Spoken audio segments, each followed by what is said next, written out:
நேயர்கள் அனைவருக்கும் இனிமையான வணக்கங்கள். இந்த பக்தி நேரம் நிகழ்ச்சியில ஆன்மீக அன்பர்கள் உங்களோடு ஒவ்வொரு நாளும் ஒரு திருத்தலத்தோட பெருமையை பகிர்ந்து கொள்வதில் எல்லையில்லாத ஒரு பரமானந்தம் எனக்கு ஏற்படுகின்றது. இன்னும் சொல்ல போனா உங்களால உங்களுக்காக இறைவனை ஸ்மரிக்கக்கூடிய ஒரு பெரும் பாக்கியம் அடியேனுக்கும் சேர்த்து கிடைக்கின்றது அப்படின்னே சொல்லலாம். அந்த விதத்துல திருத்தலங்களை பார்த்துட்டு வரக்கூடியதுல வைணவ திவ்ய தேசங்கள் 108 அதனுடைய மேன்மை என்னன்னு ஒவ்வொரு நாள் ஒரு திருத்தலத்தை பத்தி நம்ம பார்த்துட்டே வருகின்றோம்.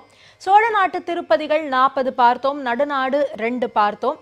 தொண்டை நாடு திவ்ய தேசங்களை நாம் ஸ்மரிக்க தொடங்கி இருக்கின்றோம்.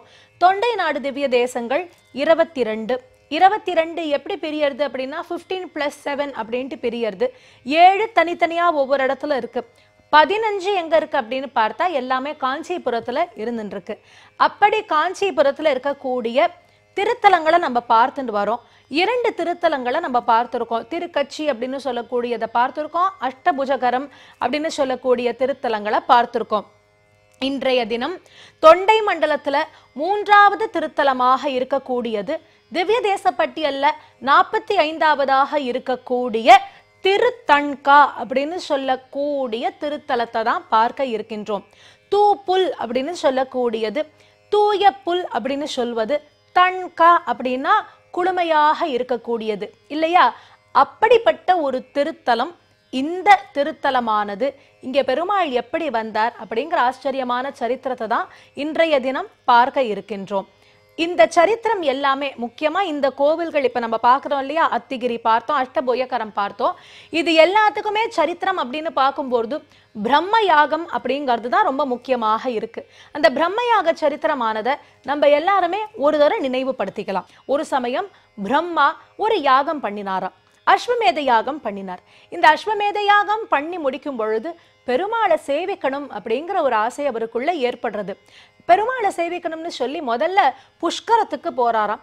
இப்போ புஷ்கர கஷேத்திரத்துக்கு போனா அங்க என்ன தீர்த்தமாகத்தான் பெருமாள் இருக்கார். சரி, தீர்த்தமா பார்க்கிறார். அடுத்தாப்புல இன்னும் இந்த தீர்த்த கோலம்ங்கிறத பார்க்கணுங்கிறத விட பெருமாளுடைய ரூபத்தை பார்க்கணுங்கிற ஒரு ஆவல் தானே அவருக்குள்ள. நைமிஷாரண்யம்ல போய் தரிசிக்கலாம் அப்படின்னு நைமிஷாரண்யம் போனா அங்க மரங்களாக வனமாக பகவான் காட்சி கொடுக்கிறார். இப்போ இவரை சங்க சக்கர கதா பத்மம்னு அந்த லாவண்யத்தோடு சௌந்தரியத்தோடு எங்க இவரை தரிசிக்கிறது அப்படிங்கிற ஒரு எண்ணம் ஏற்பட பெருமாளே சொல்றார், சத்யவிரத கஷேத்திரத்துக்கு வாரும் அப்படின்னார். காஞ்சிபுரத்துக்கு சத்யவிரத கஷேத்திரம் அப்படின்ட்டு பெயர். சத்யவிரத கஷேத்திரத்துக்கு அதனால பிரம்மதேவர் வருகின்றாராம். பிரம்மதேவர் இங்கு வந்து ஒரு யாகத்தை நிகழ்த்துகின்றார். இப்ப இந்த யாகம் பண்ணணும் அப்படின்னு சொன்னா கைப்பிடித்த மனைவி இருக்கணும் இல்லையா, தர்ம பத்னின்னு சொல்லக்கூடியவ கூட இருக்கணும். இவர் சரஸ்வதியை வைத்துக்கொண்டு யாகத்தை பண்ணணும், ஏன்னா அவர் தர்ம பத்னி. ஆனா இவர் என்ன பண்ணினார் அப்படின்னா சாவித்ரி தேவியோடு அந்த யாகத்தை செய்கின்றாராம். காயத்ரி மந்திரம் இருக்கோ இல்லையோ, அந்த தேவி சாவித்திரியோடு சேர்ந்து யாகத்தை இவர் பண்ண ஆரம்பிச்சார். இப்போ இது சரஸ்வதியானவளுக்கு ரொம்ப கோபத்தை ஏற்படுத்தியது. இந்த கோபமானது மனசுல அவளுக்கு ஏற்பட்ட வேதனையினால வருகின்றது. என்னதான் இருந்தாலும் தர்ம பத்னி நான் இருக்கிறச்ச என்னை விட்டுட்டு இவர் எப்படி இந்த யாகத்தை செய்யலாம் அப்படின்னு அவளுக்கு ரொம்ப ஒரு கவலை ஏற்பட்டது. எப்படியாவது யாகத்தை அழிக்க வேண்டும்ங்கிற ஒரு எண்ணம் வருதான். அப்ப அவ என்ன பண்ணினா, அந்த யாகத்தை அழிக்கிறதுக்கு என்னென்ன முயற்சிகள் உண்டோ அத்தனையும் பண்ணினா. முதல்ல என்ன, நல்ல இருட்டாக மாற்றினாலாம் அந்த இடத்தையே.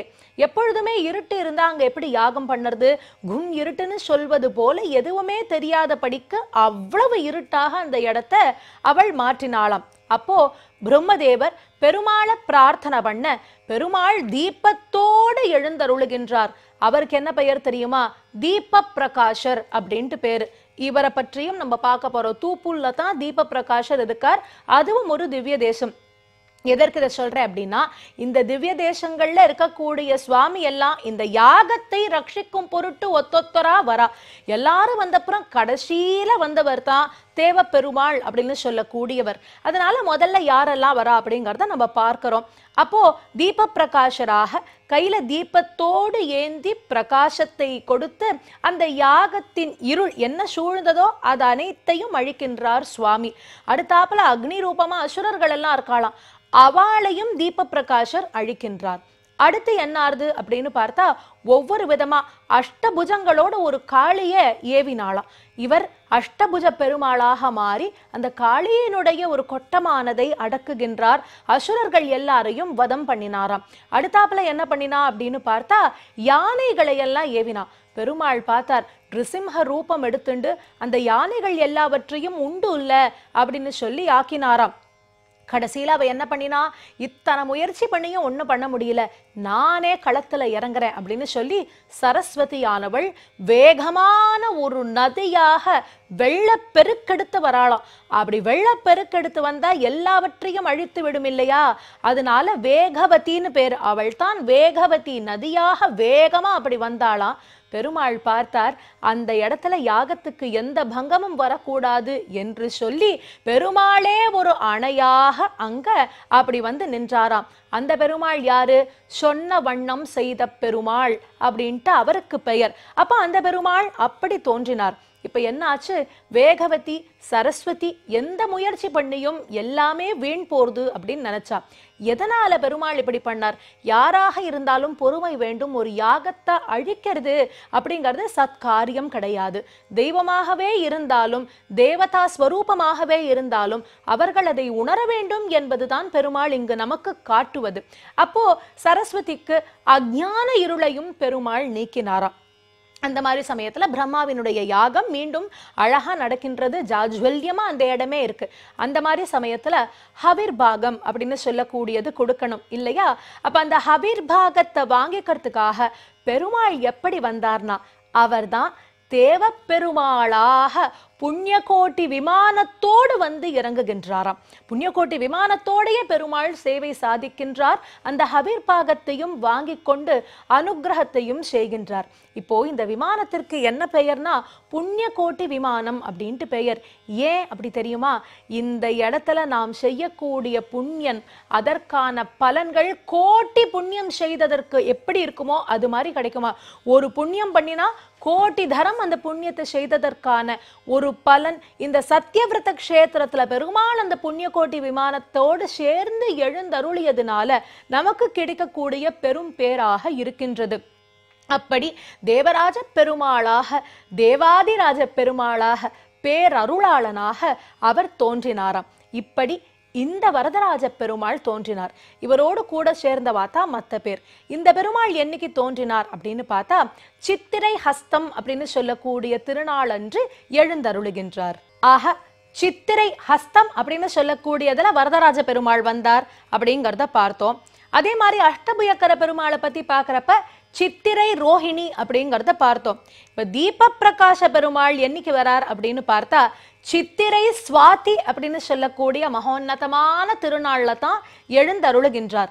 பேரே எவ்வளவு அழகில்லையா, தீப பிரகாஷர் அப்படின்னு சொல்லக்கூடியது. தீபம் கையில தீபத்தோடு வெளியில வந்து அவ்வளவு பெரிய இருளை அழித்தவர். இருளை மட்டுமா அழித்தார், அக்னியாக வந்த அசுரர்கள் எல்லாரையும் அதே தீயை வைத்து அந்த அக்னி ரூபமாகவே பெருமாள் அவ எல்லாரையும் உண்டு இல்லைன்னு பண்ணினார் அப்படின்ட்டு இந்த சரித்திரமானது சொல்கின்றது. இந்த தீப பிரகாஷர் என்று சொல்லக்கூடியது இருளோடு சம்பந்தப்பட்டு இருக்குங்கிறத பார்க்கின்றோம். வாஸ்தவத்துல கொஞ்சம் நுட்பமாக நம்ம யோசிச்சு பார்த்தோம்னா நம் வாழ்க்கையிலேயே இருள் தான் நிறைய நேரங்கள்ல நம்மளை சூழுகின்றது. இருள்னா நம்ம என்னவோ ராத்திரி நேரத்தை பத்தி சொல்ற மாதிரி கிடையாது. இருள் சூழுவது அப்படிங்கிறது என்னன்னா நம்முடைய எண்ணத்தை ஏதோ ஒண்ணு வந்து மறைக்கிறது இல்லையா. தர்ம வழியில் நம்மளை செல்ல விடாதக்கு, நம்முடைய ஞானமானதை வெளியில தெளிவாக்க முடியாதபடிக்கு அஞ்ஞானம்னு சொல்லக்கூடிய ஒரு பெரிய இருளானது எப்ப பார்த்தாலும் நம்மளை சுத்தி இருந்துட்டே இருக்கு. அவ்வளவு அஞ்ஞானிகளா நம்ம இருக்கிறதுனால தான் நம்ம அஞ்ஞானிங்கிறதுக்கு நமக்கு என்னெல்லாம் அடையாளம் அப்படின்னு பார்த்தா எந்த வஸ்துலாம் சாஸ்வதம் இல்லையோ அது மேலெல்லாம் நமக்கு ஆசைகள் வரும். ரொம்ப கோபம் இதெல்லாம் நமக்கு ஏற்படும். நிறைய விஷயங்கள்ல பார்க்கும் பொழுது இவாளுக்கு இது நடந்ததே நமக்கு நடக்கலையே அப்படிங்கிற ஏக்கம் எல்லாம் நமக்கு வரும். எந்த மாதிரி விஷயத்துல ஏக்கம் வரணும்? பெருமாள் தரிசனம் கிடைக்கலையே, எப்ப அவரை கண்ணார சேவிக்க போறோம் அப்படிங்கிற எண்ணத்தை விட்டுட்டு அவாத்து பிள்ளைக்கு வேலை கிடைச்சிருத்து நமக்கு இன்னும் கிடைக்கலையே, அவாத்து குழந்தை நல்ல மார்க் வாங்கிட்டானே நம்ம குழந்தை அந்த அளவுக்கு வாங்கலையே, இந்த மாதிரி இருக்கக்கூடிய சாஸ்வதம் இல்லாத அனாவசியமான எண்ணங்கள் எல்லாம் நமக்கு வருது அப்படின்னு சொன்னா நம்ம எல்லாருமே அஞ்ஞானிகள் தான். நமக்கு அந்த இருளானது நன்றாக சூழ்ந்திருக்கு அப்படிங்கிறதுல சந்தேகமே கிடையாது. இப்படி சின்ன சின்ன விஷயத்தை விட்டு விட்டு பெருமாளை சேவிக்க வேண்டும், அவரை சென்றடைய வேண்டும்ங்கிற ஒரு எண்ணம் வந்து அந்த மார்க்கத்தில் அந்த இறைவன் தான் நமக்கு ஞானத்தை கொடுத்து தீபத்தை கொடுத்து வழி நடத்தி செல்ல வேண்டும். அப்படிப்பட்ட தெய்வம் தான் தீப பிரகாச பெருமாள் அப்படின்னு சொல்லலாம். அப்படி நம்முடைய இந்த அஞ்ஞான இருளானதையும் அழிக்கக்கூடிய பெருமாளாக இருக்கின்றார். பல நேரங்கள்ல நம்ம கோவிலுக்கு போறோம், ஆனா கோவிலுக்கு போய் பிரார்த்தனை பண்ணு அப்படின்னு சொன்னா எந்த விதத்துல நம்ம பிரார்த்தனை பண்றோம்? நமக்கு என்ன வேணுமோ அதை கேட்கிறோம். ஒரே ஒரு தேங்காயை விடைச்சிட்டு அதுல அவ்வளவு பிரார்த்தனைகள் நம்ம சொல்லிட்டு இருக்கோம். ஆனா உண்மையில பெருமாளை கண்ணார சேவிக்கணும், அவரோடு சென்றடைய வேண்டும் என்று பெருமாள்கிட்ட மனதார உருகி நாம் பிரார்த்திக்கிறோமா அப்படின்னா பல நேரங்கள்ல அது கேள்விக்குறியாகவே இருக்கின்றது. ஆனால் அப்படிப்பட்ட கேள்விக்குறிகளுக்கெல்லாம் நமக்கு பதில் கிட்ட வேண்டும் என்று சொன்னால் நம் அஞ்ஞான இருள் அழிய வேண்டும். அந்த அஞ்ஞான இருளை அழிப்பவர் தான் தீப பிரகாச பெருமாளாக இருக்கின்றார். தூப்பூல்னு சொல்லக்கூடிய திருத்தலத்துல சித்திரை சுவாத்தியில இந்த பெருமாள் எழுந்தருளுகின்றார் அப்படிங்கிறத பார்த்தோம். இப்ப இந்த கோவில்ல பெருமாளுக்கு என்ன திருநாமம்ங்கிறதெல்லாம் நம்ம பார்த்துடலாம். முதலையே சொன்னேன், தீப பிரகாஷர் அப்படிங்கிறது நாமம். விளக்கொளி பெருமாள் அப்படின்ட்டு பெயர். ஆழ்வார் பாசுரத்துல பார்க்கும் பொழுது விளக்கொளியை மரகதத்தை அப்படின்னு அவ்வளவழகா வர்ணிக்கின்றார். திருநெடுந்தாண்டகம் அப்படின்னு அதற்கு பெயர். திருமங்கை ஆழ்வார் அவ்வளவழகா இந்த பெருமாளை பாடியிருக்கார். ஏன் திவ்ய தேசம் அப்படின்னா அதான் காரணம். திருமங்கை மன்னன் 2 பாட்டு இந்த பெருமாள் பேர்ல ஆச்சரியமாக சாதிக்கின்றார். அப்படி திருமங்கை ஆழ்வார் வாக்கில் வந்த அமுதனாக தீப பிரகாச பெருமாள் இருக்கின்றார். திவ்ய பிரகாஷர் அப்படிங்கிற திருநாமமும் இருக்கு. மேற்கே திருமுக மண்டலத்தோடு இங்க இருக்கிற பெருமாள் இருக்கா, நின்ற திருக்கோலத்துல இருக்கா. அநேகமாக காஞ்சிபுரத்துல இருக்கிற எல்லா பெருமாளுமே மேற்கே பார்த்துட்டு இருக்கக்கூடிய பெருமாளாக இருக்கா அப்படிங்கிறது ஒரு ஆச்சரியமான சமாச்சாரம். தாயாருக்கு மரகதவல்லி அப்படின்னு பெயர். அதனால தான் திருத்தன்கா திரும்ப நம்ம பாடும் பொழுது அதை ஞாபகப்படுத்தணும். அந்த பாசுரத்துல பாடினது எப்படி அப்படின்னா மரகதத்தைன்னு தானே சொல்றார். இப்ப பெருமாள் மரகதம்னா தாயார் மரகதவல்லி தானே. அப்படி மரகதவல்லியாக தாயார் இங்க இருக்கா. தீர்த்தம் பார்த்தா சரஸ்வதி தீர்த்தம்னு பேரு. சரஸ்வதி தான் இங்க தீர்த்தமாகவே இருந்துருக்கா. அடுத்தாப்புல ஸ்ரீகர அபிமானம்னு பேரு. சரஸ்வதி தீர்த்தம்னு சொல்றோமே எப்படின்னா, அதாவது அவ அக்னி ரூபமா தானே கக்கரா. காளியை ஏவுவது எல்லாமே அப்படித்தானே, இருளையும் அப்படித்தானே அவ ஏவுகின்றாள். அப்படிப்பட்டவளுக்கு குளிர்ச்சியை பெருமாள் தருகின்றாராம்.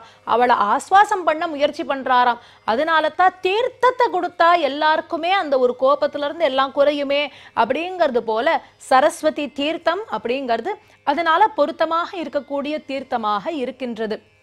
அந்த விதத்துல இந்த தீப பிரகாச பெருமாளுக்கு இந்த கோவில் இங்க இருக்கக்கூடிய பெருமாளால இந்த ஊருக்கெல்லாம் ஏற்றம் அப்படின்னு சொன்னால் இந்த க்ஷேத்திரத்துக்கு இன்னொருத்தரால அப்படி ஒரு ஏற்றம்.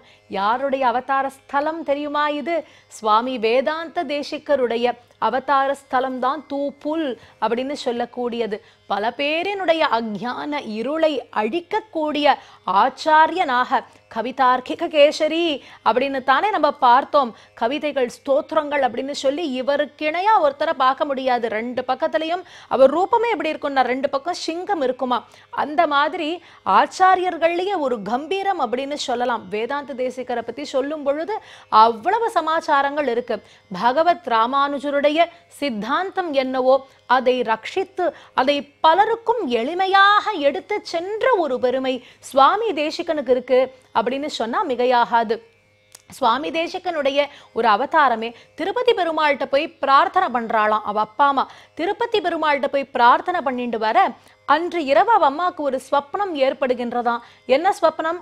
மணியை முழுங்குற மாதிரி, அதாவது கோவிலோட மணி இருக்கோ இல்லையோ அந்த மணி அப்படி முழுங்குற மாதிரி ஒரு ஸ்வப்னம் இருந்ததாம். பார்த்தா அவ கருவுற்றாள். அந்த மணிதான் பெருமாளுடைய மணியின் கண்டாவதாரம்னு அதனால தான் அவரை சொல்லுவா. கண்டம்னா மணி. பெருமாளுடைய மணியின் ஹம்சமாக அவதரித்தவர் சுவாமி. அப்படி கண்டாவதாரம்னு சுவாமி தேசிகனுடைய அவதாரம் இந்த தூப்பூல் அப்படின்னு சொல்லக்கூடிய இடத்துல தீப பிரகாஷர் கோவிலுக்கு ரொம்பவே பக்கத்துல சுவாமி தேசிகனுடைய அந்த அவதார பூமிங்கிறது. அது மட்டுமல்ல, சுவாமி தேசிகனுடைய ஒரு வாழ்க்கை எப்படி இருந்திருக்கு? வரதராஜர் அவருக்கு பிரத்யக்ஷம். வரத பெருமாள் அவர்கிட்ட பேசுவாராம். ஹயக்ரீவர் அவருக்கு பிரத்யக்ஷம். நம்ம பார்த்தோம் இல்லையா, திருவஹீந்திரபுரம் பார்க்கும் பொழுது ஞானானந்தமயம் தேவம் நிர்மல ஸ்பட்டிகாகிருதிம் ஆதாரம் சர்வ வித்யானாம் ஹயக்ரீவம் உபாஸ்மஹே அப்படின்னு சொல்லி ஒரு ஸ்தோத்திரம் இவர் பண்ணினார்னு. அந்த ஹயக்ரீவருடைய ஒரு அனுகிரகம் அவருக்கு உண்டுங்கிறது நம்ம எல்லாருமே பார்த்தோம். பல ஸ்தோத்திரங்கள் உண்டு. அப்படிப்பட்ட வேதாந்த தேசிகருக்கு வாழ்க்கையில ஐஸ்வர்யங்கள் மேல துளி கூட ஒரு எண்ணம் இருந்தது கிடையாதாம். அவர்கிட்ட ஒரு சமயம் ஒரு அந்தணர் பையன் வருகின்றார். வந்து யஜ்ஞோபவீதம் பூனல் போட்டுக்கணும், உபநயனம் பண்ணிக்கணும், அந்த உபநயன சம்ஸ்காரத்துக்கு எனக்கு கொஞ்சம் ஐஸ்வர்யம் வேணும், தனம் வேணும், திரவியங்கள் வேணும், நீங்க ஏதாவது எனக்கு உதவி பண்ண முடியுமா அப்படின்னு கேட்ட பொழுது சுவாமி தேசிகன் அவருடைய வீடு எப்படி இருக்குன்னா ரொம்ப எளிமையாக இருக்குமா. இந்த அந்தணர் அவருடைய வீடை முதல்ல பார்த்த பொழுது இவரால் நமக்கு ஏதாவது கொடுக்க முடியுமா என்ன அப்படின்னு ஒரு சின்ன சந்தேகம் ஏற்படுறதாம். ஏன்னா அவ்வளவு எளிமையான வீடு. ஆனா இவர் என்ன பண்ணினார், அந்த அந்தணரை அழைச்சிட்டு போய் பெருந்தேவி தாயார் முன்னாடி நிறுத்தினாராம். நிறுத்தி ஸ்ரீஸ்துதி அப்படின்னு சொல்லக்கூடிய ஸ்தோத்திரத்தை பாடினார். பாடி முடிச்சாரோ இல்லையோ கனக்க மழை அங்கு பொழிந்ததாம். ஆச்சரியப்பட்டு போயிட்டார். இவ்வளவு சித்தி இருக்கு, ஆனா இவ்வளவு சித்தி இருந்த போதும் இவர் இவ்வளவு எளிமையா இருக்காரே, உங்களுக்கு கொஞ்சம் எடுத்துக்க வேண்டியதானேங்கிற மாதிரி பார்க்கிறார்.